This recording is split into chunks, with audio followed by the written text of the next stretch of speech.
Le thème, c'est la femme dynamique dans le plan de Dieu.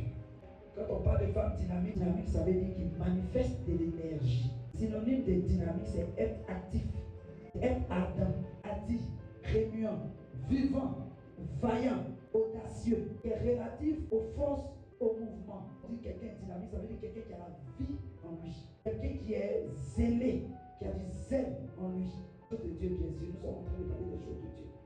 Qui est chaud dans la maison du Seigneur pour faire avancer les choses du Seigneur. Son antonyme, ça veut dire son contraire, c'est quoi? Être abattu, être apathique, être tiède, c'est nonchalant. Et dans son antonyme là, Apocalypse 3,16 nous dit quoi? Comme tu n'es ni chaud ni froid, je te vomirai.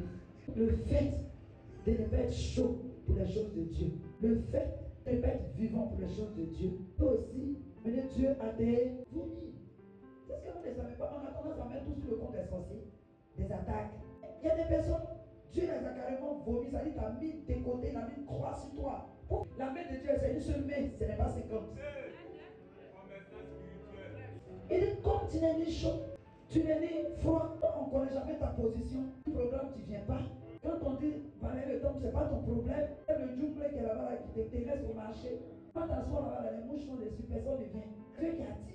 C'est-à-dire que Dieu n'est plus avec toi, Dieu n'est plus dans ton affaire. Tout ce que tu entreprends, c'est bizarre. Parce que tu n'as pas la faim, tu n'as pas soif des choses de Dieu. J'ai hésité pour servir Dieu comme toi. Quand le Seigneur m'a appelé, j'ai dit, je ne peux pas. J'ai honte. J'étais très timide.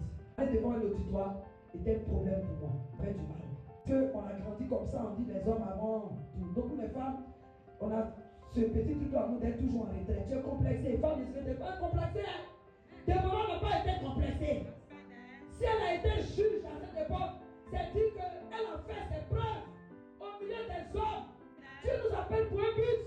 Déborah a fait remporter le peuple d'Israël. Pendant que tous les hommes fuyaient, pendant que les hommes avaient peur, parce qu'on nous dit que ce roi avait 900 chars, il avait une armée puissante. La réalité n'est pas la vérité. Femme, la réalité n'est pas la vérité. Ce que tu vois dans ton foyer là, c'est pas ce que Dieu veut pour toi. Mais tu as peur, tu ne pries pas, tu n'as pas confiance en toi, tu as perdu confiance en toi. Tu as besoin de pleurer? Non. On nous parle d'une femme Abigail. Son mari était mauvais, insensé, était méchant, il était ingrat, même Nabal est son nom. Mais Abigail était une femme bien, symbole de sagesse, symbole d'intelligence. Il y avait la grâce en elle, Abigail.